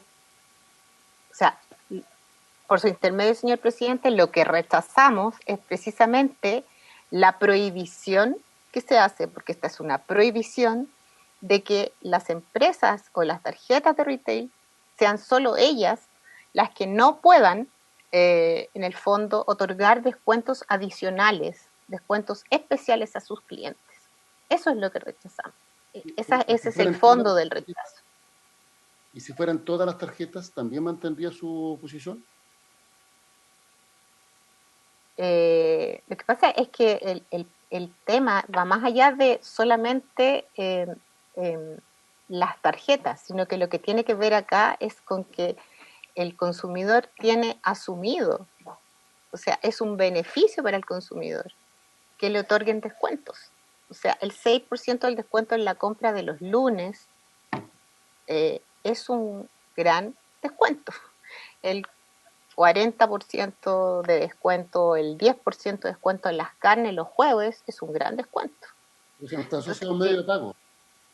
Está asociado a un medio de pago, sí, está asociado a un medio de pago. Entonces, se está prohibiendo acá, lo que se está prohibiendo acá, con la indicación del diputado Bianchi, que fue en sala, ojo, o sea, que fue en la sala, eso es que quiero que quede súper claro que fue en la sala, no fue en las comisiones. Con esta indicación, lo que se está haciendo, lo único que se va a provocar es que las empresas de retail, que son las únicas que están, a las únicas que se está obligando a eliminar ese descuento, es que precisamente hagan eso, eliminen los descuentos. Porque ¿qué empresa va a ofrecer descuentos si en el fondo los que van a terminar beneficiados por esos descuentos son los bancos? ¿Para qué hacen los descuentos las empresas? No lo hacen para endeudar a las personas, sino que para fidelizar clientes. Esa es la razón principal del uso del descuento. Pero lo fidelizan endeudándolo. ¿Perdón? Lo fidelizan endeudándolo, porque el negocio de retail es un negocio financiero, señor Rincón. Presidente. Activo, señor Rincón. Yeah. El negocio de retail es un negocio financiero. Por tanto, la captura de clientes, y no lo digo en un sentido despectivo, sí, no, sí, a través de la fidelización con el uso de un medio de pago que está asociado a un crédito, obviamente es parte del giro de esta empresa. Y obviamente los descuentos son para que se endeuden a través de los medios de pago mediante los cuales ellos otorgan sus servicios financieros. Pero ahí se presentaron, de hecho, varios estudios antes en las otras sesiones de este tema. ¿Cuánta era la gente que se endeudaba y cuánta era la gente que lo usaba como medio de pago? Es decir, medio de pago significa uso la tarjeta, compro a través de la tarjeta y pago de inmediato. No recuerdo exactamente la cantidad, pero lo que se usaba como medio de pago era por mucho muy superior a las personas que lo usaban como medio de crédito. O sea, la gente bueno, yo en lo personal lo hago así, compro con la tarjeta y pago de inmediato. Y el pago de inmediato es bastante sencillo. O sea, uno puede pagar con tarjeta de débito en algunos retail, uno puede pagar con dinero en efectivo y uno puede pagar con cheque. O sea, de verdad que el descuento es un beneficio que la gente tiene internalizado. Si a mí lo que me preocupa es precisamente que esta ley está llena de buenas intenciones, que no está aplicada para las tarjetas de crédito de los bancos, que sí son un medio de crédito. O sea, que las tarjetas de crédito son un medio de crédito de todas maneras. Va a significar para los consumidores no bancarizados dejar de percibir los beneficios, porque el retail los va a eliminar. Ese es el tema. Pero yo insisto en que si la prohibición fuera genérica, el cuadro sería general, el cuadro sería distinto. Sí, claro que sí. Y que las Pero no tarjetas de está crédito determinado. también se pueden pagar antes de su vencimiento para evitar pago de intereses. Pero en ambos casos siempre se pagan los costos de mantención, por tanto para el cliente no es gratuito. Incluso en la hipótesis que se pague anticipadamente, antes siquiera de la emisión de la boleta o de la factura, o antes del vencimiento para no pagar intereses, de todas maneras se tienen que pagar los costos de mantención. Sí. Sí. Senador Rincón iba a decir algo. Senadora Rincón. Presidente, es que tengo que ir a presidir infancia, me gustaría poder escuchar al profesor Jordán, y yo tiendo a coincidir con la profesora Orrego. Perfecto. Vamos a darle la palabra al senador Jordán. Muchas gracias, señor Orrego, por su presentación. Además fue muy pedagógica y muy clara. Muchas gracias, presidente. Presidente, un gusto, un saludo por su intermedio a los señores senadores y la señora senadora. Muy breve para no interrumpir la continuidad del Senado. La indicación, como dice muy bien el secretario, abarca dos aspectos: que prohíbe la aplicación de descuentos asociados a ciertas tarjetas, que son básicamente las tarjetas de retail, y por lo tanto prohíbe establecer esos descuentos, elimina esa frase. Mi análisis legislativo constitucional, por decirlo así, abarca dos aspectos. Uno que me parece, y lo decía la profesora Orrego, que elimina un medio de pago y además elimina un derecho de los consumidores que acceder a un descuento.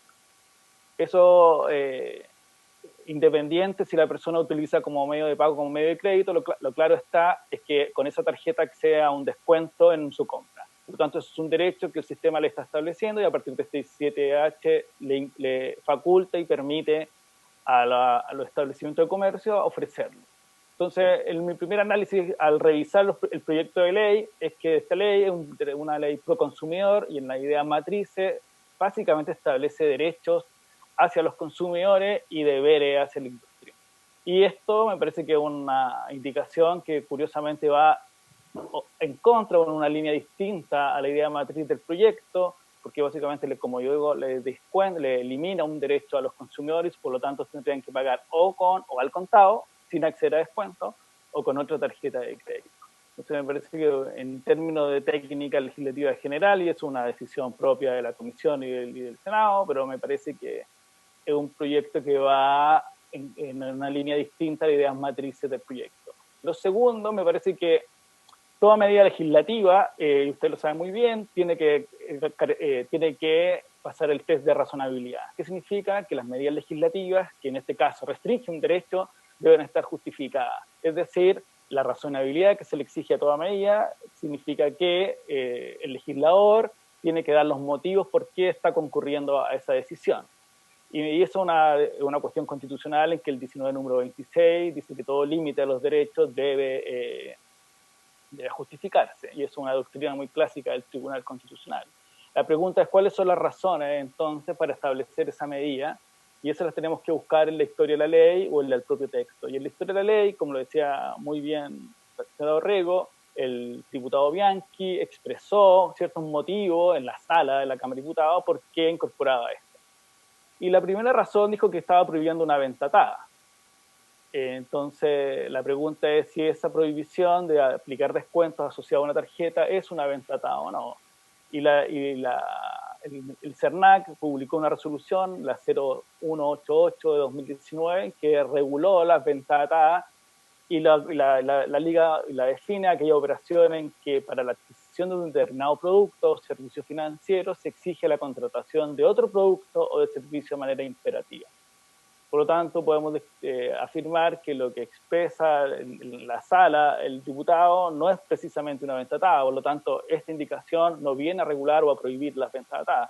Es más, esa misma resolución del CERNAC dice expresamente que son permitidos todas aquellas ventas que reportan beneficio a los consumidores. Es decir, si yo permito comprar con descuento a través de una tarjeta, estoy claramente estableciendo un beneficio al consumidor y por lo tanto está lejos de constituir una venta atada propiamente tal. Entonces me parece que el primer argumento esbozado en sala no concurre la relación entre el objeto, que sería una venta atada, con la indicación propiamente tal. La segunda y tercer argumento que él expresó y que me gustaría comentar es que establece una discriminación arbitraria en perjuicio de los clientes. ¿Por qué lo dice él? Porque en el fondo algunos pueden acceder a tarjeta y otros no pueden acceder a tarjeta. Pero para que exista una discriminación, primero tienen que las personas tienen que estar en igual posición. Y nosotros sabemos que el acceso a tarjeta está ligado a ciertos requisitos. Por lo tanto, para que exista una discriminación entre consumidores para el acceso a tarjeta, deberían cumplir los mismos requisitos y a unos se les debería otorgar tarjeta y a otros no. Pero la situación que él invoca es que una discriminación en perjuicio de todos los consumidores respecto a aquellos que no pueden acceder nunca a tarjeta por no cumplir los requisitos. Me parece que esa no es una discriminación, porque en el fondo no están en igual posición aquellos consumidores que cumplen los requisitos respecto a aquellos que no los cumplen. Y en tercer lugar, el diputado expresó en sala que había una discriminación en contra de los establecimientos de comercio que no podían emitir tarjeta. Pero esta cuestión también me parece que no hay un punto de comparación entre establecimientos que pueden ofrecer una tarjeta propiamente tal, porque tienen cierta estructura y por lo tanto tienen cierto tamaño que les permite ofrecer una tarjeta respecto a aquellos que no lo pueden. Por lo tanto, me parece en general que no hay una diferencia arbitraria entre consumidores, no hay una diferencia arbitraria entre establecimientos de comercio y por lo tanto las razones que se invocan para establecer la norma, a mi juicio, carecerían de esta razonabilidad exigida que en el fondo deberíamos invocar motivos que justifiquen la incorporación de la medida legislativa. En resumen, para ser breve, me parece que no va en la línea de la idea matriz del proyecto porque elimina un derecho propiamente tal en un proyecto de ley que es pro consumidor y establecerle más derecho a ello. Y segundo, me parece que hay ausencia de razonabilidad en la lógica del Tribunal Constitucional respecto de cuáles son los motivos para incorporar una norma de este tipo, básicamente porque los motivos que se invocan no serían tales en el sentido que no sería una venta atada, no habría una discriminación en perjuicio de algunos consumidores y no habría una discriminación en perjuicio de ciertos establecimientos de comercio. Eso en general, señor presidente, y me quedo a sus consultas. Muchas gracias. No sé si algún senador quiere hacer alguna pregunta o algún comentario. Senadora Rincón. Gracias, presidente. Yo la verdad es que tiendo a coincidir con los profesores. Creo que esta indicación de verdad no aporta en este proyecto de ley. Además es extraño porque esto fue un proyecto de ley en sí mismo que fue rechazado y luego fue indicado este proyecto de ley en la comisión, se rechazó en la comisión y yo creo que no se dieron cuenta en la sala los diputados cuando se aprobó. De verdad creo que insistir en esto perjudica a los consumidores. Yo no sé cuál es la situación o cómo lo hacen ustedes, pero lo que relataba la profesora Orrego es la verdad lo que se hace comúnmente en el retail. La gente compra con este medio de pago y paga inmediatamente. Entonces aprovecha estos beneficios. Inhibir esta posibilidad es inhibir posibilidades de beneficios a los consumidores. Y creo que no es sana, ni buena, ni adecuada. Y por lo tanto, yo la verdad, presidente, tiendo a considerar que no es una buena idea aprobarla. Creo que vamos a perjudicar a la gente y no la vamos a beneficiar. Y además va a tener un efecto que también creo que no es bueno. Va a provocar que disminuya la competencia en el sector. Porque al no haber incentivos, al inhibir que puedan existir estos beneficios para los clientes, la verdad es que no va a haber ningún ánimo de competir. Y creo además que tiene una suerte de discriminación. Por lo tanto, yo al menos no la comparto. Yo voy a dar mi opinión, Tengo comparto que no se puede distinguir entre medios de pago, entre, medios de pago de instituciones bancarias al retail, porque eso sí constituiría una discriminación. Pero tampoco hay que ser ingenuo. Estos no son beneficios para los clientes. Estas son estrategias de venta, estrategias comerciales que tienen las empresas del retail. No es que quieran hacer un favor a sus clientes, sino que es una forma de fidelizarlos. Y fidelizarlos básicamente para darles crédito, porque ahí tengo una diferencia con la señora Rincón. Puede que en el caso de los senadores, por el nivel de ingreso, o de los profesionales en general, la práctica sea la utilización de estos medios de pago y el pago anticipado para no pagar intereses. pero existe un número importante de personas en Chile que utilizan estos medios de pago y se endeuda. En caso contrario, pero los va a utilizar igual. Porque no tienen posibilidad de comprar de otra manera. Entonces usted además les va a quitar un beneficio. Está bien, pero yo no le interrumpí, senadora. Perdón. Estoy argumentando ahora. No he dicho cómo voy a votar. Estoy reflexionando. Y por tanto, en caso contrario, la tienda del retail no tiene ya un nivel de utilidades. Y la utilidad más importante que tienen, más que asociada a la venta, es asociada al crédito. Y por tanto, creo que esto es algo que hay que tener a la vista. Otro debate es si es legítimo o no las técnicas de fidelización, si en términos generales es beneficioso o no para los clientes, ese es otro debate. Pero es evidente que estos no son beneficios, estos son formas para fidelizar clientes y para poder otorgarles crédito. Están pensadas de esa manera. Y por lo demás, estos descuentos lo analizan desde el punto de vista estrictamente financiero para ver cuál va a ser el impacto que va a tener en sus ventas y para ver si esto va a contribuir o no a mejorar su utilidad. Y es legítimo que sí sea, pero no seamos ingenuos, no es que le quieran hacer un favor a los clientes. Claro, eso es lo que dice la publicidad. Queremos tanto a nuestros clientes que los tratamos de manera especial. Pero lo que hay detrás es una estrategia comercial, reitero, legítima, que lo que pretende es aumentar la utilidad de esta empresa. Y sin lugar a dudas que si se establece una restricción para el retail y no para la banca, eso a mí me parece que no tiene justificación. Pero si la restricción es para todos, ahí el debate es otro. Es si en términos generales esto es beneficioso o no, pero ya estamos en un debate de otra naturaleza. Senador Galilea había pedido la palabra. Muy brevemente, presidente. Mi indicación deja claro mi punto de vista en esto. Yo tengo ahí yo creo que sí son beneficios para el consumidor. Y yo creo que ahí entre lo que dijeron los profesores Orrego y Jordán, yo creo que aquí se confundió un poco el objetivo, y yo creo que lo que estaba buscando quien hizo el proyecto de ley era más bien poner cortapista a la competencia entre tiendas grandes y tiendas chicas, entre comercios chicos y comercios grandes. Yo creo que andaba más bien detrás de eso, porque esto no tiene nada que ver con el consumidor.